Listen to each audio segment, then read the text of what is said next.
very informal, because we want to answer all of your Dover history questions, so feel free to ask us anything. We can't guarantee that we know the answers, but we'll make something up. First of all, I want to say a little anecdote that yesterday I was in Rite Aid Pharmacy, and they had Dover t-shirts and hoodies that said Dover, New Hampshire since 1788, printed on the front. So since you're here, I'm assuming you're interested in Dover history, so I would advise you do not buy or let any of your friends buy those t-shirts or hoodies, because I don't know where they came up with that date, except 1788 was the first hanging in Dover. We had 2 hangings. So I don't think that's anything to commemorate, but anyway, that's where what I saw yesterday. So anyway, we're 1623, and we are celebrating our 400th anniversary, and we'll tell you all about the events coming up. So first of all, I'll throw out a question, and you can just ponder this. What do these people have in common? John Greenleaf Whittier, Busby Berkeley, Ernest Borgnine, Teenage Mutant Ninja Turtles, Buffalo Bill Cody, P.T. Barnum and Tom Thumb, John Wilkes Booth, and Andrew Carnegie. They all had something to do with Dover history. Now, I'm not going to cover all the why, but if you want to know afterward, you can certainly ask the questions. Some of them are in the book. Some of them are in the book. You can find out. There is so much information in this book, and they are for sale downstairs if anybody wants a copy.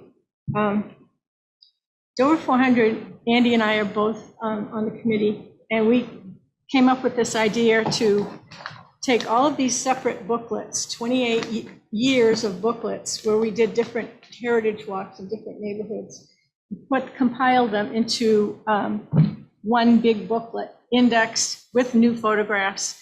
And so I worked on 27 of these 28 booklets through the years since 1980. And we had a team that did the research and researched the neighborhood and looked up the deeds and looked up the people and looked up newspaper articles so we could write these booklets. So I want to say that we've probably had 6 to 8 people working on each booklet. So if there's stuff that's wrong in this new book that we've printed that came from the old booklet, I didn't write it. It was somebody else. If you like it, what's written, I probably did write it. So I'm going to let Andy talk. Andy was the major compiler, indexer, photographer that worked on this Heritage Walk compilation booklet. So I'm going to let Andy explain what we did. Well, the first thing was to figure out exactly what we had. And with 28 or 29 of these booklets, the first task was to identify what properties we had covered, which houses, and several of the neighborhoods had been done by multiple walks. So I went through cover to cover each one of these and made a list of every property in each one of the walks, took notes as to which brochure had the best description of the property or the most complete one, or if I needed to merge material from 2 different walks. Then I had to figure out some way of sorting them out, and then got rid of the duplicates, and I ended up with something over 400 different properties or locations that had been covered within the various walks. From that, I tossed up a red flag and said, I need help, or a white flag maybe. I need help in making a decision of which house gets cut and which one doesn't, because we can't put all of them into a book. And then we fought. Actually, surprisingly little. We went through, and our criteria actually was which sites or buildings had true historic value within the community. Either something historic had taken place there, or somebody very prominent within the community was an owner of it. Which ones were architecturally interesting, and I don't say unique, because there are a number of properties that are included in the booklet that are very similar in design, but they're each distinct. We included properties that had very little historical nature to them, but they were significant within the lives of the people within the community. Either a vendor, a manufacturer, or somebody who became very well known within the community. And we included, or I guess I may have included a few that I liked because they were just cute. And I said, this house has to go in here. Gathered historical photographs of the properties that no longer existed, or the buildings that no longer existed, wherever I could find them. A number of them came from the library's collection. A few came from the Woodman Museum. And then I set about photographing the 200 and something other houses that had to be done. And picking the right date or the right day of week was an interesting challenge, because you don't want to take a picture of a house with a bunch of garbage bags sitting in the front by the sidewalk waiting to be picked up. So, okay, I have to rule out that neighborhood because on Monday, that's when the trash pickup is. And the trash pickup's Wednesday over here. And then finding a time of day then there were not cars parked in the driveway or in front of the house blocking the view. And for the ones that I kept going back to, and there was always a car parked someplace. And I said, okay, how can I make that car disappear? How can I get the right angle to minimize what I have to blur out? And I had to then go through all the pictures that I had and blur out all the license plates of the cars that were parked on the street and so forth. Had to remove a gentleman sitting in front of one of the buildings, which I wasn't sure the software would do, but magically I got bricks behind him and I said, I'm happy with this. The best time of day to get pictures in Dover is between 6 and 7 in the morning in the month of May and early June, because that's when there's no traffic and you can stand in the middle of the street and take a picture. The fun part of it was going around with my Dover 400 hat and my ID badge and taking the pictures, and occasionally running into someone who asked me what I was doing. And I would tell them, honest truth, we're recording historic buildings for the Dover 400th. And it was generally always somebody that didn't live here that asked me the question. They were visiting, and I got into some fun discussions with people about the history of Dover, or a particular neighborhood, or a building that he was interested or she was interested in. That was a fun time, a fun challenge to get all the pictures pulled together. And the biggest chore after that was making sure that I didn't have typos and that the page laid out correctly and the pictures fit. And that was partially why I have fewer hair on my head now than I did when I started. But it's an interesting collection of material. A lot of historic knowledge and research went into these booklets. And blending the text from the various booklets to flow properly through from beginning to end through the different neighborhoods was also an interesting challenge, because some of these were designed around an industry like the railroad.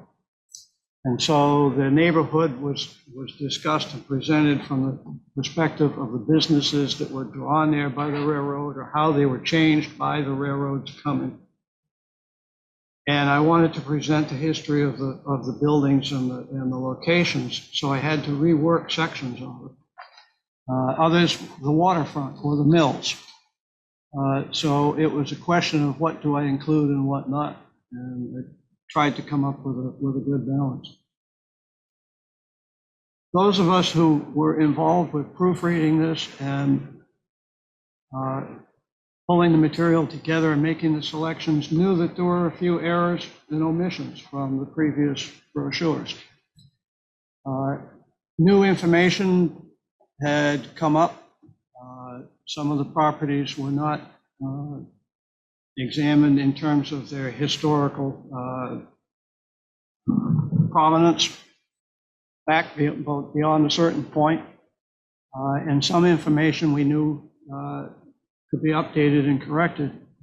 There were two significant things that we changed that I can think of in the book from the previous record, along with occasional correcting of somebody's name, misspelling of somebody's name. Andrew Peirce is an interesting one, P-E-I-R-C-E, and there were several of them.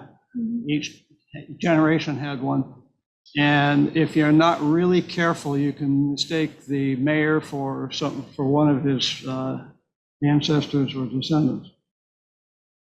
But the two that come to mind that were significant, one I knew because I am the historian at the Methodist Church in Dover, and I'm also writing history on the church's past. It turned 200 years this year. And I was aware of a mistake that had been made and has unfortunately propagated its way all around the internet ever since. And that was that the land for the building was given by the Waldron family to the church in 1824. And that's not true. The land was sold to the building committee of the church in 1824 by the heirs of the Waldron family, but it was not given. As they say, in most stories, there's some element of truth. And I can only find the one bit of truth in that story, in that Mrs. Waldron gave permission for the builders to start construction of the meeting house before the deed was actually turned over. But it was sold, and we have the deed to prove it. The other one was much more serious. The 47 Chestnut Street entry, site of Dover's first high school, which is now a parking lot, where in-town Hannaford store used to be, was classed as the site of the sham battle, which is where Richard Waldron had brought the story was that he brought the local native people, the Indians, into town with the intention of holding a sham fight where they would play act attacking each other. And not true. As it turns out, information has been published more recently that uses Major Waldron's own letters and actual reports of what happened on that day. That it presents a completely different perspective on it. He invited, this was in the middle of the King Philip War in Massachusetts, where the natives in Massachusetts were resisting the push of the English and the taking of their lands by whatever means, either fake deeds or by deceit. The unrest got to the point where a number of the Wampanoags left Massachusetts and went north to seek shelter among the Pennacook and Abenaki peoples here in the seacoast area. And Waldron was requested to arrest any of the Wampanoags who had taken up arms against the English in Massachusetts. And he put together called them together for a peaceable gathering, as he had done before. The Indians had come together at Cachiko, which was the downtown name of Dover, in prior years to return captives that had been taken in other raids as a show of goodwill to reestablish relations. He brought them together, called them together to come to Cachiko in 1676. And in his report talks about inviting the people to eat and drink, at which point he had them surrounded by soldiers from Massachusetts, and there were some 250 women and children in the group. This is by his own accounting. 80 fighting men and 20 old men.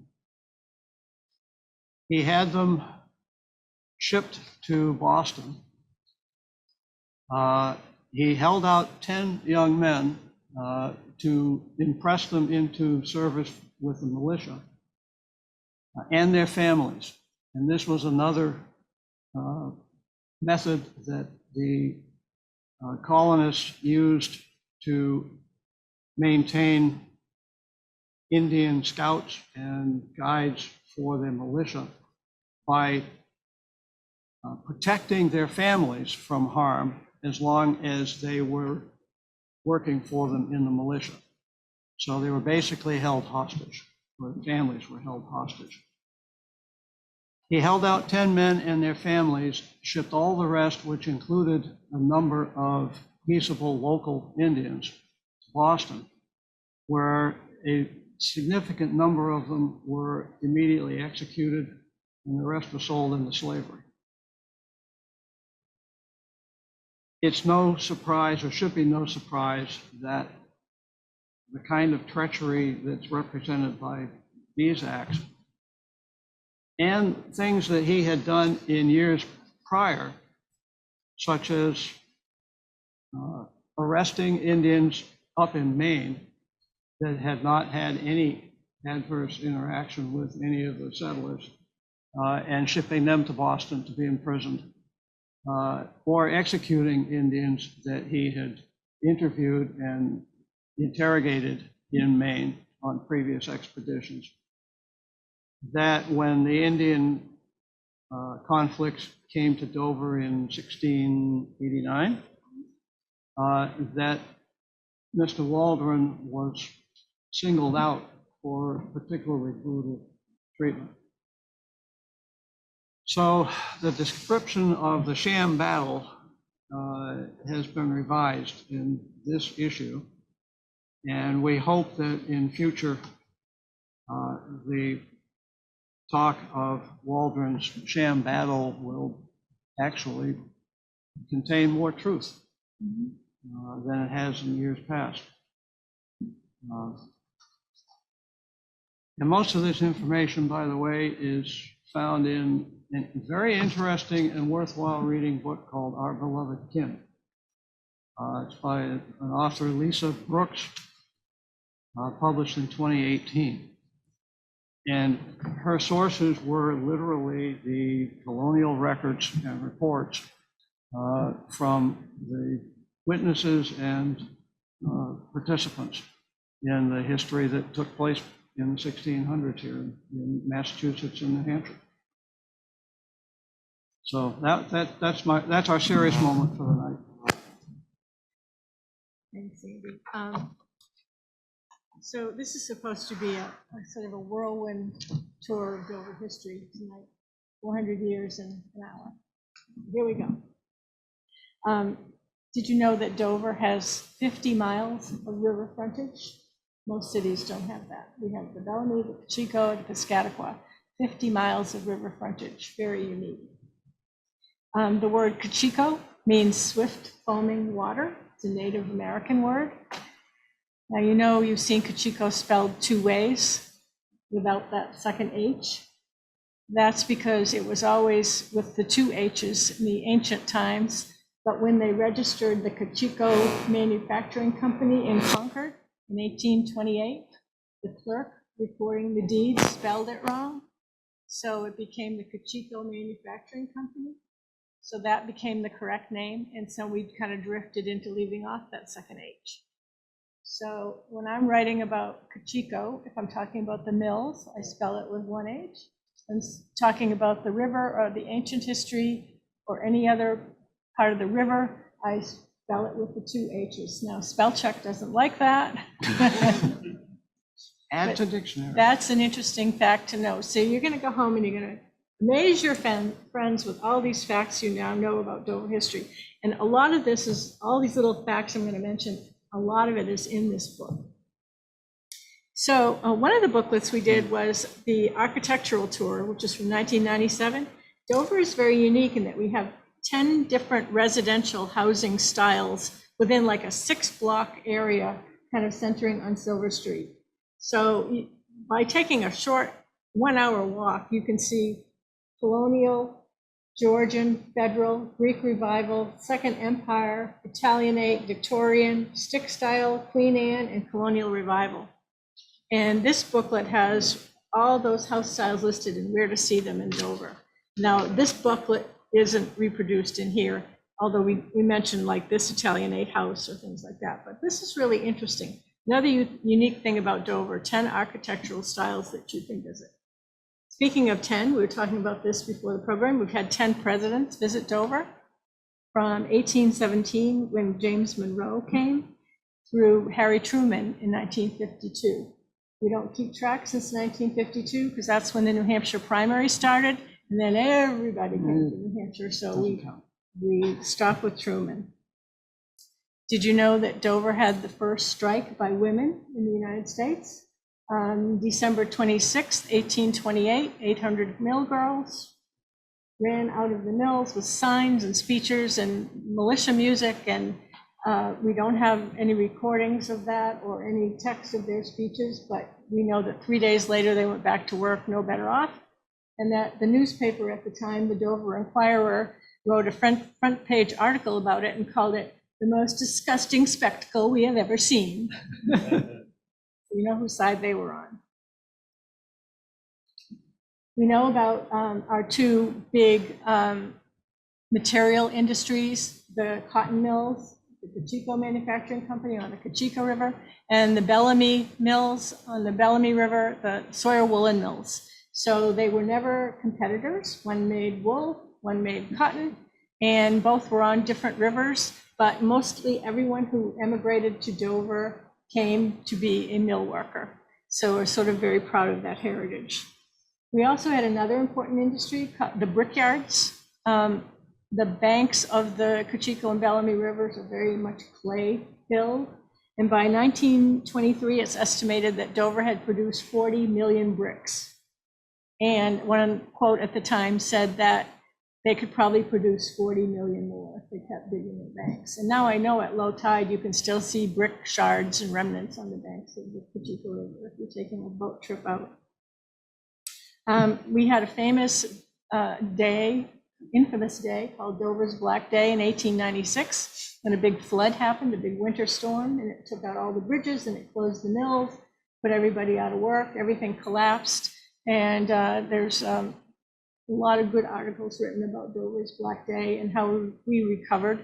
It sort of ended shipping into the Kachiko River at that point. Another big upheaval in Dover was urban renewal. Some of you remember 1974 to 1978, and they tore down 119 dwelling units, 56 buildings, and 33 businesses, all kind of where the new parking garage is now. Not new anymore, I guess. And they saved two houses that are still there, the Trella House and the O'Neill House, that you can see from the parking lot behind Harvey's Bakery. Another large industry, it was serving the mills, was the tannery. At the end, it was called United Tanners. And if you've ever smelled a tannery, it's really bad. And that's how the phrase evolved: Portsmouth by the sea and Dover by the smell. So we got rid of the tannery at the end of urban renewal too. And that was the end of the smell. We've had 4 city halls. Our newly refurbished one there across the street is our 4th. The other 3 burnt down. So records were lost. The first one was at the corner of Washington and Central, where the Masonic Temple is today. That burned down. They built another one. that same site, that burned down. So the city fathers said, well, we're not going to build there anymore. We're going to go up the street. So they built the third city hall there. Take that. And what happened to that one? It burned down. So this is the fourth city hall from 1935. And then, so the Masons said, oh, you people are just suspicious. We're going to build our Masonic temple on the site of the first two city halls that burned down. They built the Masonic temple there. What did that happen? It burned down. So the second Masonic temple is what you see there now. So that's why that little corner is called Dover's Hut Corner. So the Kachiko mills produced calico and printed cottons. And the statistic is that they were printing 60 million yards of cotton cloth a year during the 1880s, the heyday of the mills. But that's hard to conceive of what does that mean? Well, I saw this great statistic that said all of that calico was enough to produce 17 unique dresses for every woman in America. That's how much cotton they were printing in the 1880s, which I thought was really, put it in perspective for me as to how to picture how much 60 million yards of cotton was a year. We have a street in Dover called Milk Street, and how that got its name was the Kachiko Manufacturing Company owned a herd of cows that they kept there. And why did they have a herd of cows? Well, when you printed cotton, to set the colors on the cloth so that they wouldn't run when you washed it, you needed a very strong acid-based setting to make it stick, in other words. They found out what worked best was manure. So they invented what they called the dung bath, and they would run all the printed cotton through the dung bath. So they needed the cows to produce the manure, and the milk they just gave away. They didn't care about that. They gave it to the workers. So that's how they made the cotton, was running it through a manure. Complete flip with what you do now. Yeah. Yep. Dover had the first woman president of a railway company. Her name was Mary Dow, and she was president of the Dover Horse Street Railway. It was later electrified after she sold it, but the Chicago, I forget which newspaper in Chicago, wrote an article about Mary Dow and said they were so amazed that a woman was president of a railway company, but it turns out that Mrs. Dow is just the man for the job. That was a quote about Mary Dow. So you know the railroad came in 1842 in Dover, came up from Haverhill. Same line we use now for the B&M. By 1910, there were 60 trains a day going through Dover. You know how we all curse now and we get stuck at the train tracks on Central Avenue, and the Amtrak goes by and it only takes 5 minutes to go, those trains. Well, 60 trains a day, and 24 of them were passenger trains. So you could go anywhere by train. The last passenger train left Dover in 1967, and it wasn't started up again until 2001 when Amtrak came in. So immigration facts, we had several waves of immigration, mainly came here as workers for the mills. The first were the farm girls, just from the local area, mainly Protestant girls from good colonial families, came to work in the mills. Then the Irish came in during the famine years, 1841, 1845, a huge influx of Irish. The Irish would pull themselves up by the bootstraps and get out of the mills, and who took their places? The French Canadians, who came down from Quebec, who worked in the mills, came in the 1860s, 70s, and 80s. They pulled themselves up by the bootstrap, got out of the mills, went on to other jobs, became mayors and councilors, and rose to positions of prominence in the city. And the third wave of immigration was the Greeks and Armenians, who came in around the 1900s, 1910 era. They also started the mill, rose up, and eventually the mills closed in 1937. But if you meet somebody whose family has been in Dover for a long time, they usually are a mixture of Irish, French Canadian, and Greek, and you run into them everywhere. And for a while, there was no intermarriage, but now everybody's sort of blended together, which is very nice.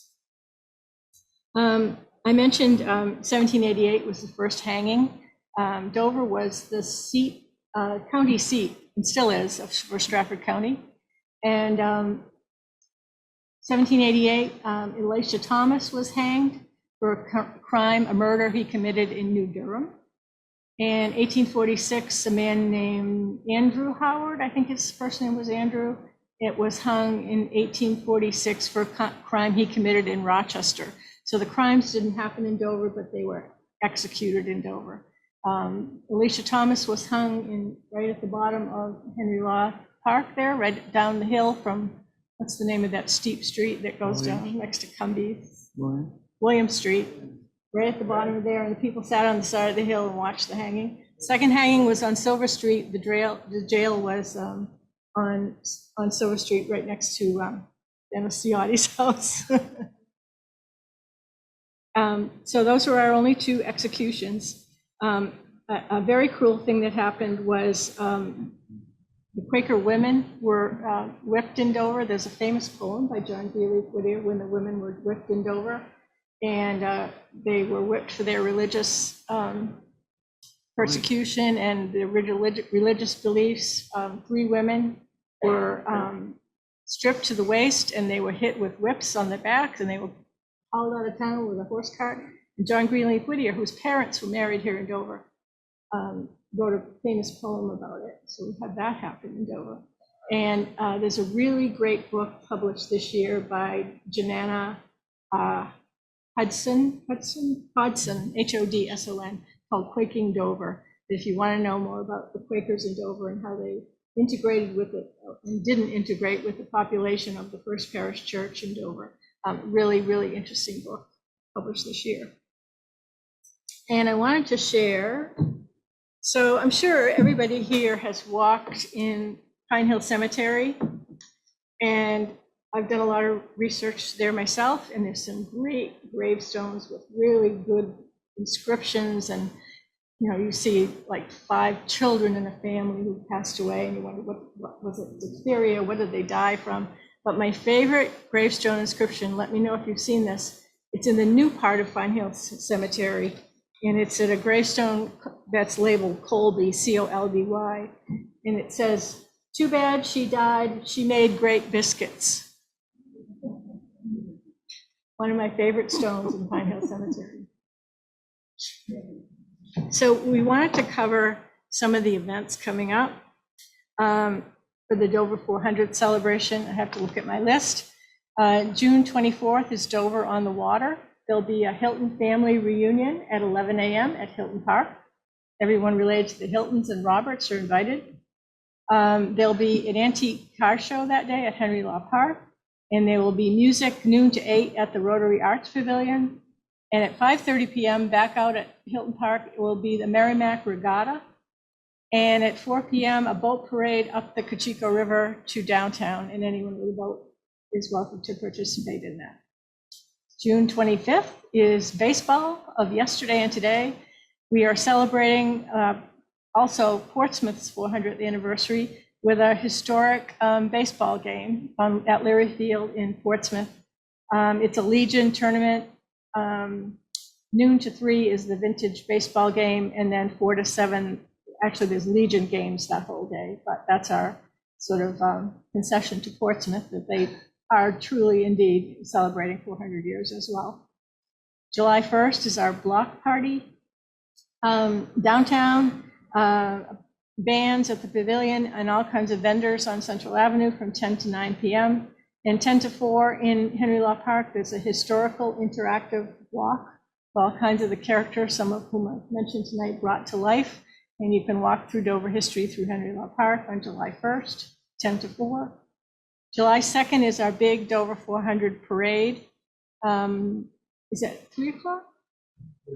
3 o'clock.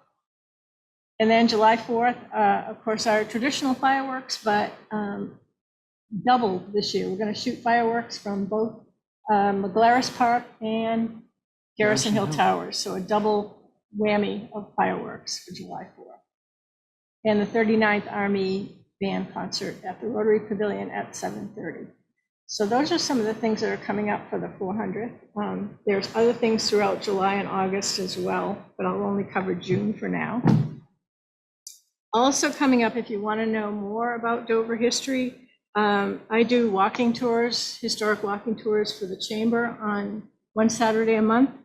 They start at 9:30, and the Chamber charges $10 to walk with me, which is really funny, but they get the money. And those are going to be June 17th, July 22nd, August 19th, and September 16th. And then also on July 31st, I'm going to be doing a program here at the library on how to trace the history of your house. So if you have an old Dover house, I can probably help you out. And the other thing that we're working on, another book to be published later this year, is when the Woodman Museum turned 100 years old in 2016, 100 years, we put out this booklet, The Woodman Museum in 100 Objects. Well, in honor of the 400th anniversary, we're putting out a new booklet, only it's going to be The Woodman Museum in 100 Dover Objects. So there'll be a new book telling you 100 things, definitely Dover things that are housed in the Woodman Museum. So that'll be coming out later this year as well. What are your questions?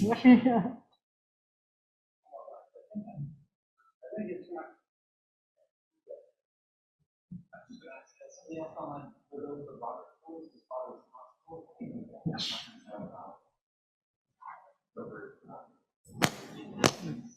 Quaker women, yes. Yes. Yes, Thomas Roberts was the, I believe, the constable. Magistrate or, Yeah. yeah. And his sons were the two that carried out the orders. Yes. It turns out all of our original founders were pretty nasty people.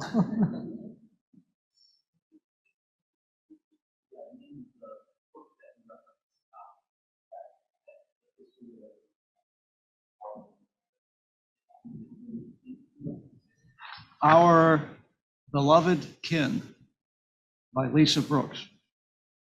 And the library has a copy.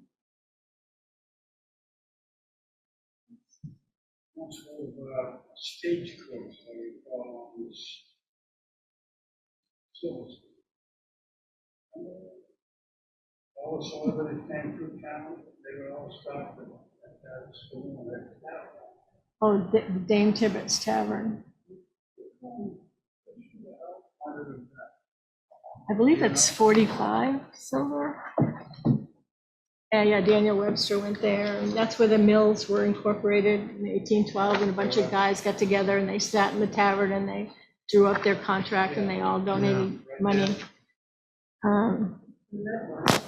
Yeah. Yeah. Yeah, I think it's Yeah. 45. Yep.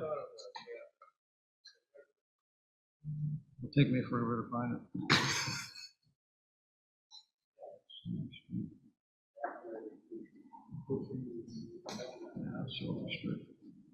No, it's between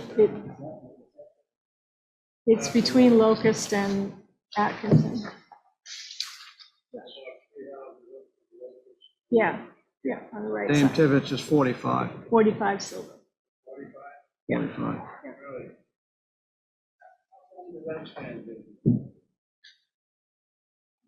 I don't know. I don't know either.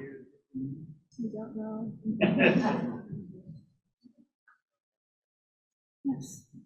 You mentioned about the fires for the community.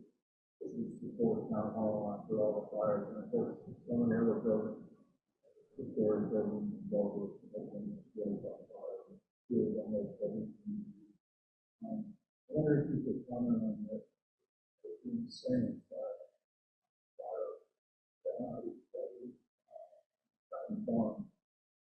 You live on Bowman Road, and you can see the monument. That was one of the most devastating fires.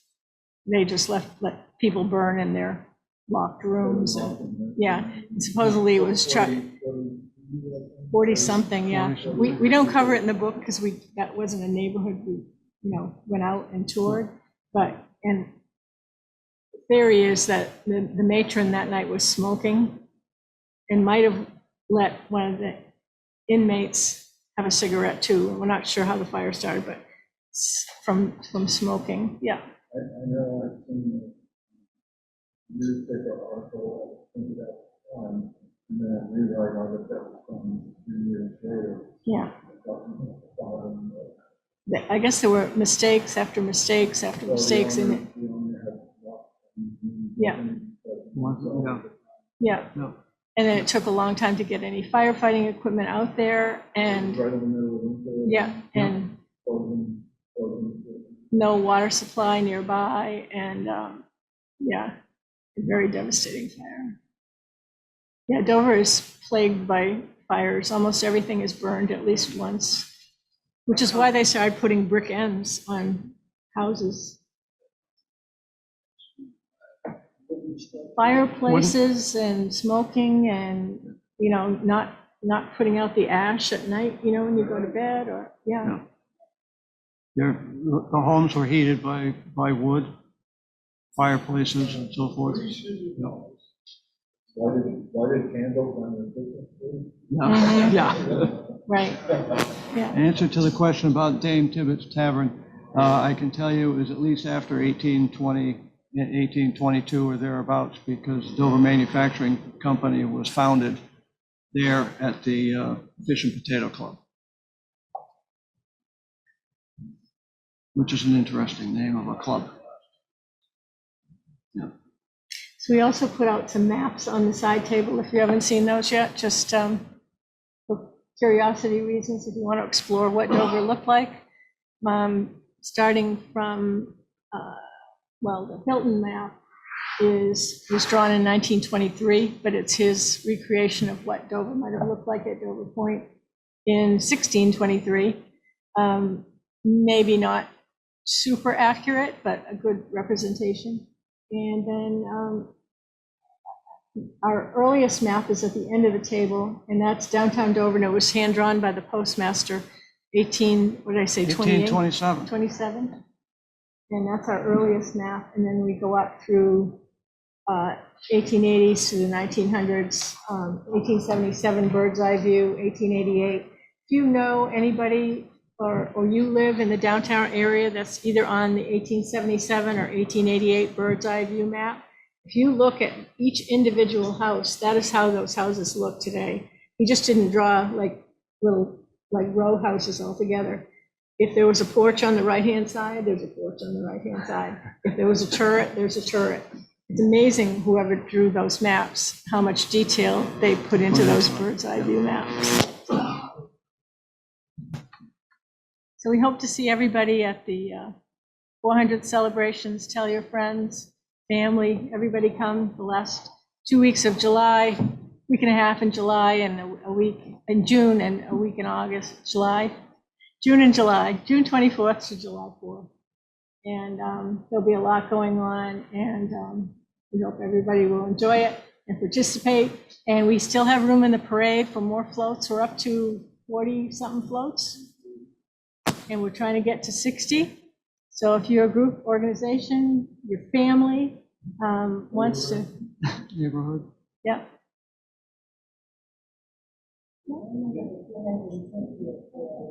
Enforcement had one about the week before, because they were slightly older.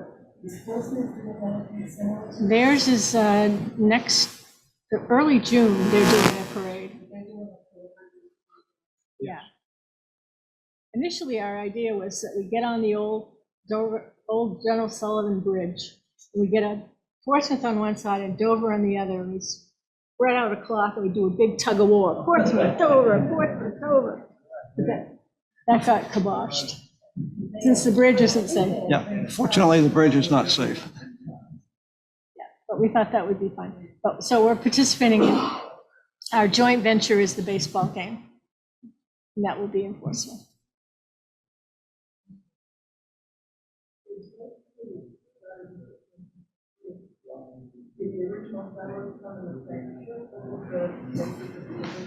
Well, that's the sort of the fight is Portsmouth came on I don't even know what boat, but they came on a ship. They settled at Odeon Point, which is really Rye. And then they stayed for a few months, and then they left. They went back to England. So Dover, the Hiltons and the Roberts came in 1623, a few months later, but they settled here and stayed here, and the colonists stayed here. So Portsmouth got abandoned, but we stayed. So we say Dover is the oldest permanent settlement in New Hampshire, and we win the battle. Now, there's a lot of discrepancies and dispute about that, but we're sticking to our guns. Now, the first settlers here, 1623, and then there was a second group in 1633, who eventually bought the patent on the land from the original group. The original group decided it was a better opportunity someplace else, and they moved on and got out from under Massachusetts government. They were afraid that the colony of Massachusetts would assert rights over the territory up here. And so they said, no, we'll find some other place to go. One of the Hiltons went to Exeter. Exeter, The other Hilton went, I think, to Plymouth or somewhere in Massachusetts. somewhere in So the Massachusetts. Hiltons didn't stay, but their descendants did, and the Roberts family stayed.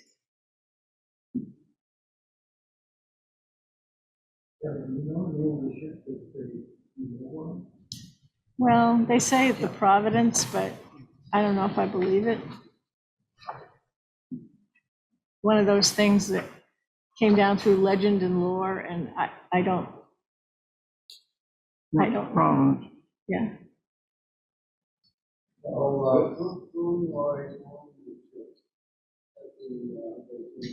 Pomeroy Cove, yeah, which you can't see.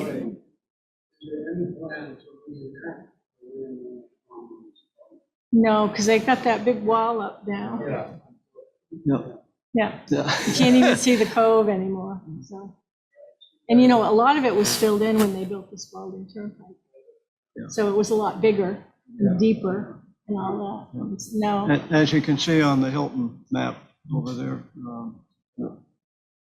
think one of the mysteries of Dover settlement is that when you look at the settlement of Dover Point, and the settlement and shipping, and fishing, why didn't Dover develop there? They had the water, they had the ships, they had the Spanish water on both sides of the island. And moving to the cross of the lake, why didn't they create this flag? And the shipping industry was big in that day. That's, for a while, there were two settlements. You know, Dover Point thrived, and then Waldron established the first sawmill downtown here at the Falls, 1642. So people came to work for him and work at the trading post and work at the mill. So people migrated, and then eventually they were like equal, and then it just sort of migrated, and people abandoned the point and came more downtown, especially when the mills, the real. it was water power. First inland settlement in the English colonies. Not far inland. Yeah. Now, Philadelphia, of course, was inland from the beginning of the front, but actually Philadelphia settled a little bit after Dover, I think. The town of settlement of Dover on the point, Dover Neck, was thriving there for 100 or more years before the area around the waterfalls here in downtown Dover started to take off. And of course, once 1821, when they started building the mills for cotton manufacture, all bets were off on Dover Point because there's much more money to be made in the mills.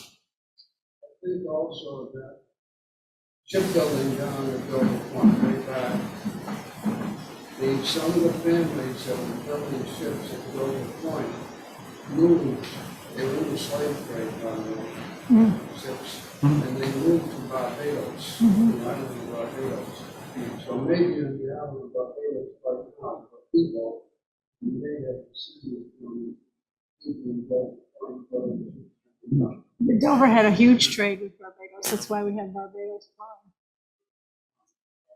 And yeah, there was slave trade going on, and there was also rum, and there was also barrel staves. So to make barrels to hold the rum. So Dover would export the wood, the barrel stays, get back the rum, and I know there was some slave trade going on in there as well. Whale discussion, that's exactly what it was. Yeah, it's on the library website, and I forget what year it was. I thought it was 30 something, but yeah, it came up the Kachiko and it died there, and yeah, and it smelled, yeah, they said it smelled awful, but people were walking on it, and it was a dead whale. Yeah. Kind of like at Henry Law Park, what is now. Probably. Yeah. Yeah, I think so. Yeah, because I saw a picture, there is a picture on the library website, and in the background, you can see the mill building, so I think it's taken. Yeah. Yeah, yeah. Let me see if I can find it.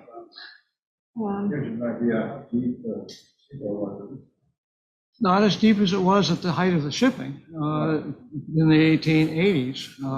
But once the Black Day came, washed so much sediment in and down the river that all of the channel that had been cut through the years, paid for by the federal government and so forth, all that got filled in, and it's literally filled in overnight.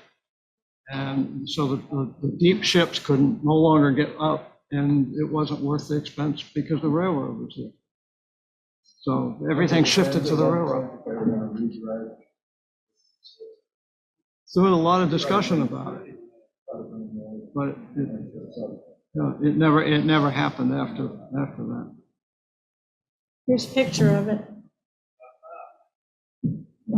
Tide went out and the whale stayed.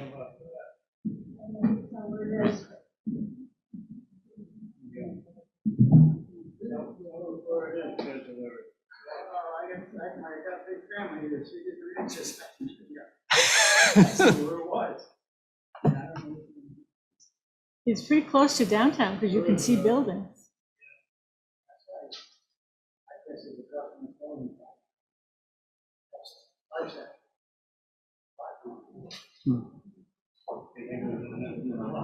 I saw a picture of it.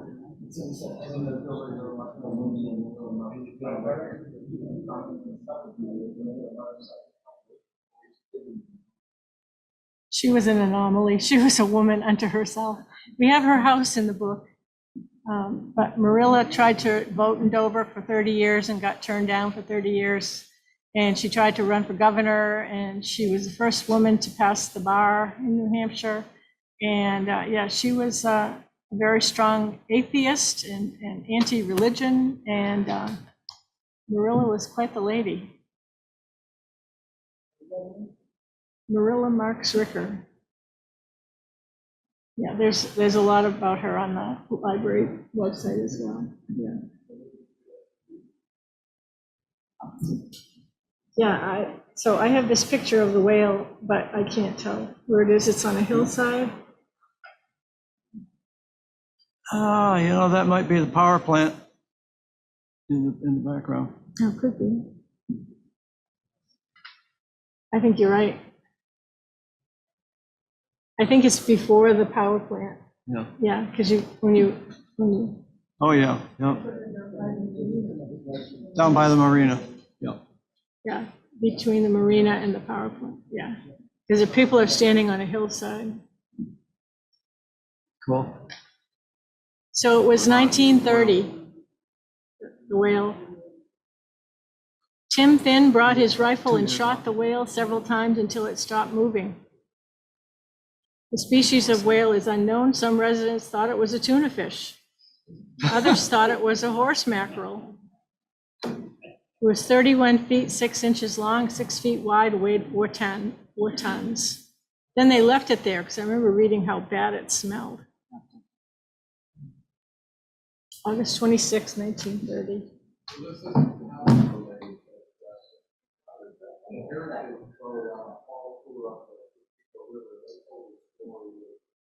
ships could make it so far on one side, they would stop and let out their ballast, and there was a little island in the same area, and they said there was a house of Bill with heat there. Yeah, George McGlaris tells that story. Yep, yeah, that's a George Yeah. story.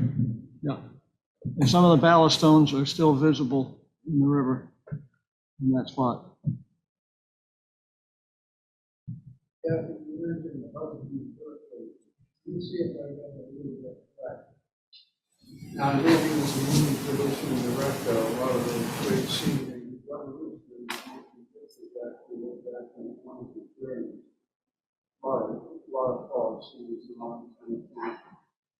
Now, we have a connection with the Sawyer Mansion. Yes. He owned it, he bought it for his mother. And then he defaulted and the city took it in lieu of payment for taxes. So it was his mother, I forget his mother's name, but now why he bought the Sawyer Mansion for his mother, I have no idea.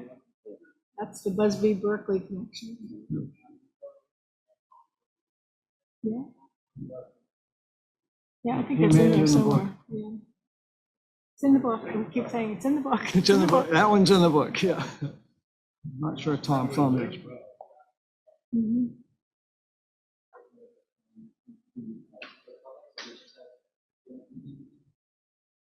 Digitize what?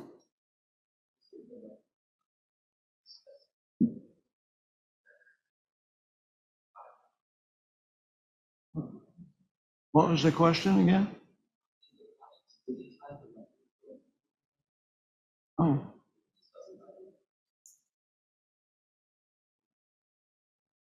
If you mean those old books that were found in Texas that belonged to Dover, that had early Dover town records in them, they have been digitized.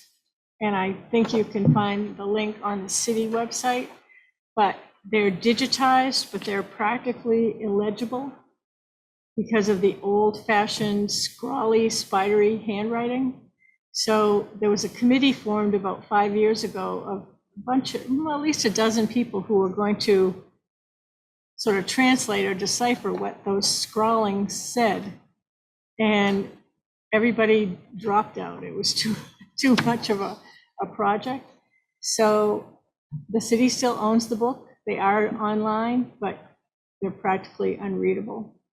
unless you're a genealogy person who is used to reading French, Canadian Yeah. parish registers. Yeah. No, No, but but if you can read that handwriting, It's a help. It's awful handwriting. And then it might take you like a week to do one page. So it was just very frustrating for people to work on it. And everybody ended up dropping out. I'm sure there's good stuff in there, but it's never been translated, if you were.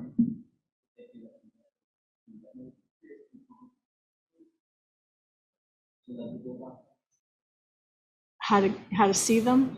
Yeah, I have to look it up, but it's on the city website. I don't even know if I can find it anymore. Probably under the city clerks. I haven't looked at them in years myself.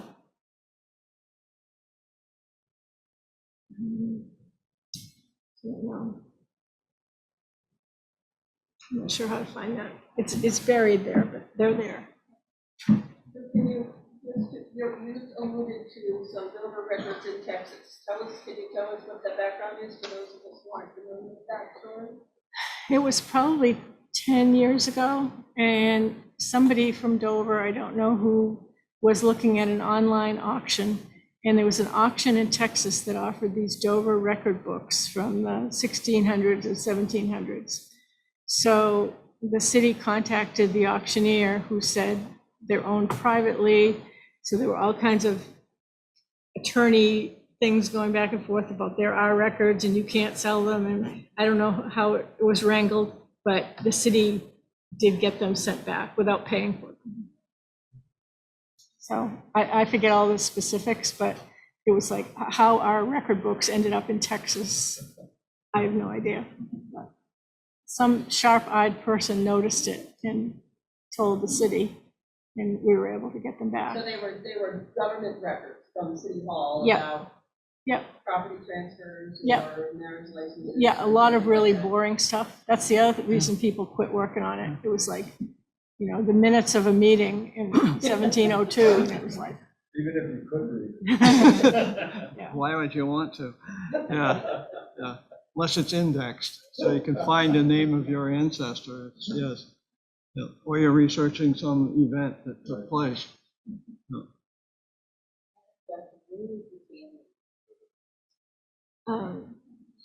Right next to the brick house, the restaurant, just like behind next to the parking garage, right? Orchard Street, yeah. Behind Western Auto, or where Western Auto used to be, right on the river. Yeah. Yeah. Yeah.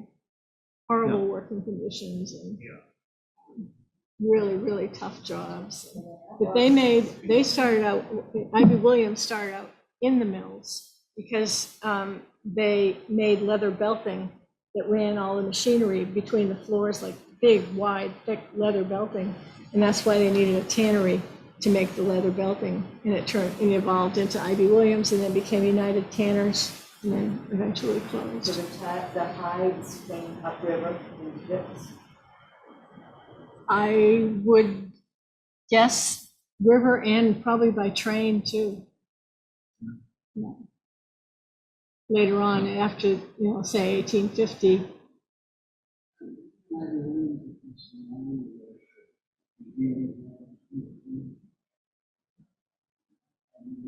He lived on Silver Street.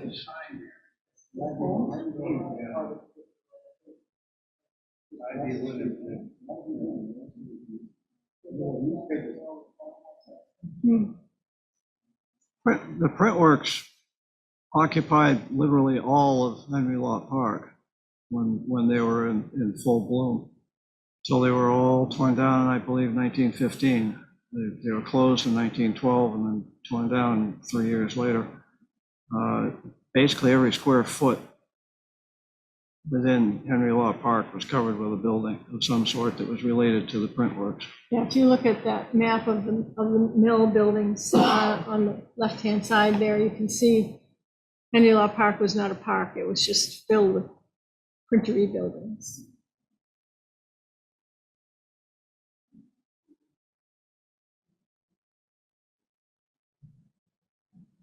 Well, thanks for coming, and be sure to come to our celebrations and enjoy. There's so much to Dover history. Check the library website for more information and take a look at the maps if you like.